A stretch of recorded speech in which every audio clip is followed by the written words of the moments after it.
ini teman-teman saya yang punya reputasi dan prestasi lebih banyak.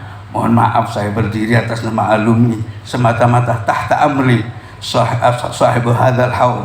Ada Ki Ahmad ini, teman sekelas saya yang sudah menjadi ulama kaliber nasional dan internasional, terutama bagi alumni. Hadratul Imam Sahibul Haul Al-Qutb Al-Habib Abdul Qadir bin Ahmad bil Faqih, sebagaimana ditulis di dalam kitabnya Syadrah At-Tarikhiyah. Beliau berkata,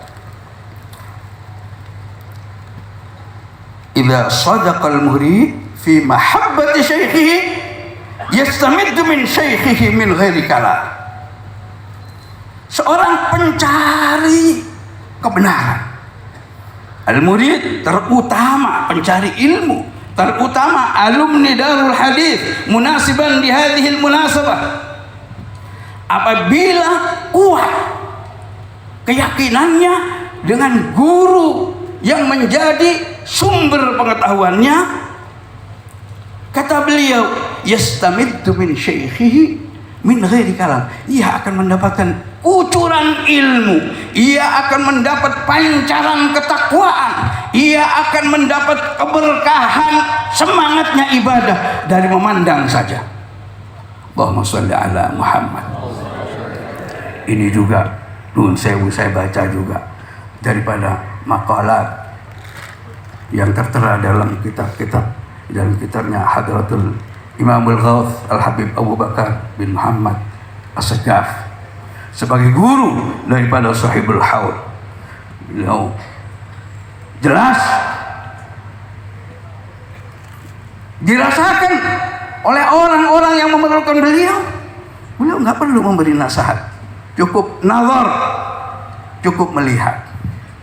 Dan yang melihat kita pada saat ini adalah Sahibul Haul, Hadratul Imam Al-Qutb Al-Hafidh Al-Musnid Habib Abdul Qadir bin Ahmad bil Faqih wal Imam Al-Hafidh Al-Musnid Al-Qutb Al-Habib Abdullah bin Abdul Qadir bil Faqih. Mudah-mudahan kita semua mendapat nadrah daripada Sahibul Haul. Amin, Allahumma amin ya rabbal alamin. Guru kita ini luar biasa, seperti yang tadi disebut. Kalau kita hayati waktu demi waktu, item demi item yang dibacakan oleh teman yang membacakan manaqib daripada Sahibul Haul, luar biasa. Tercatat begitu beliau ada di Tarim, umur sekian tahun hafal Al-Quran. Saya catat umur tadi, umur 14 tahun. Sudah diperintah oleh para gurunya untuk membagikan pengetahuannya di Tarim. Ini di Tarim, Baladul Aulia, kota 1000 wali. Allahumma sholli ala Muhammad. Umur 14 tahun. Setelah menjalankan tugas mengajar dari guru-gurunya, beliau lalu meninggalkan Tarim pada usia sekitar 22 tahun. Meninggalkan Tarim untuk berhijrah ke negeri Nusantara ini, ke Indonesia, umur 22 tahun. 22 tahun lalu disebutkan tadi berngabdi di Madrasah Al-Khairiyah, di Madrasah Al-Khairiyah, di madrasah lain-lain. Terakhir pada usia 32 tahun beliau mendirikan pondok pesantren yang mulia itu, yaitu Ma'had Darul Hadis.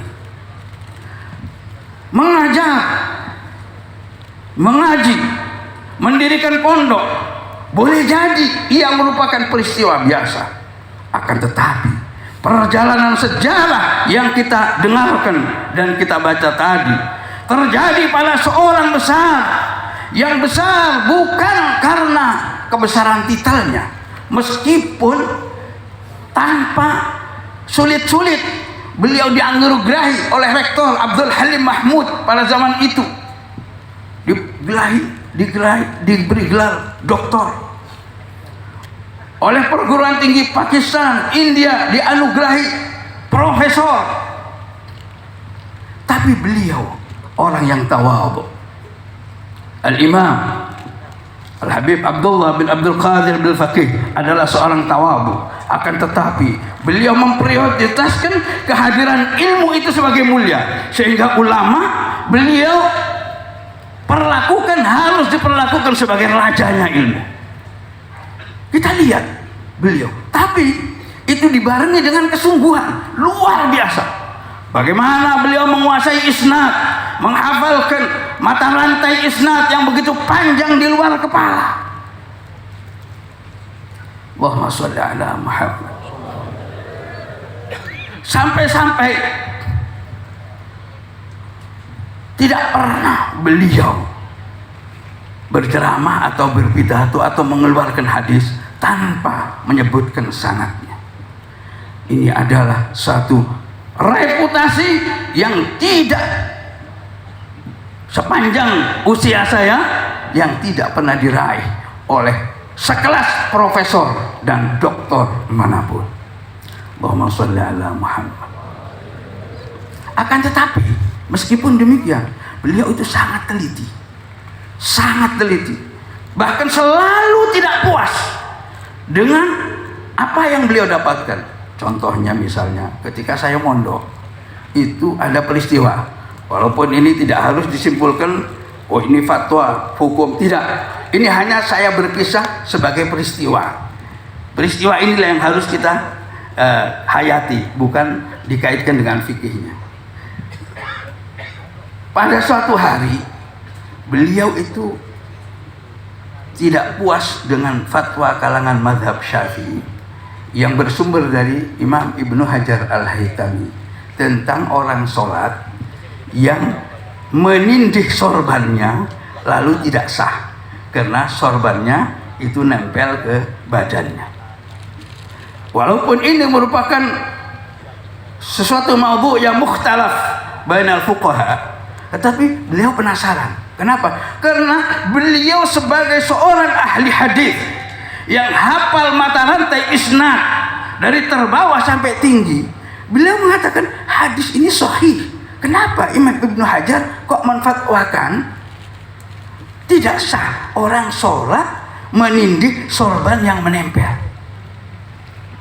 Lalu terus diteliti, ujung-ujungnya kata beliau, fastakhirullah ta'ala, terakhir adalah penelitian spiritual. Beliau melakukan istikharah, kemudian fastakhirullah ta'ala, faja'ani Syekh Ibnu Hajar wa qala lam yablughuni hadzal hadis. Nah, lam yablughuni hadzal hadis. Ya, tapi hadis ini belum sampai kepada saya. Sekali lagi, kita tidak terlalu banyak, tidak terlalu panjang menyimpulkan ini sebagai fatwa hukum, sama sekali tidak. Saya ingin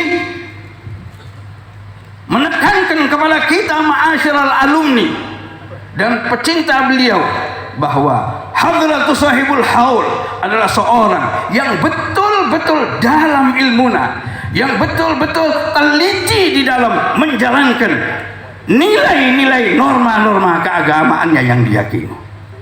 Mudah-mudahan kita para khulafa Hadratul Marhum Sahibul Haul, juga kita semua para alumni dianugerahi oleh Allah Subhanahu wa taala kekuatan untuk mendalami ilmu sesuai dengan yang beliau contohkan. Amin, Allahumma amin ya rabbal alamin. Terakhir saya tutup dengan kisah lagi, ini namanya alumni ya, kisah aja. Masalah Muhammad. Saya katanya kalau pejabatnya nggak banyak yang datang, boleh lama. Terakhir penutup, ini kisah juga. Biasanya kalau hall begini ini ada saja tamu dari luar negeri, dari Tahrim, dari Makkah, dari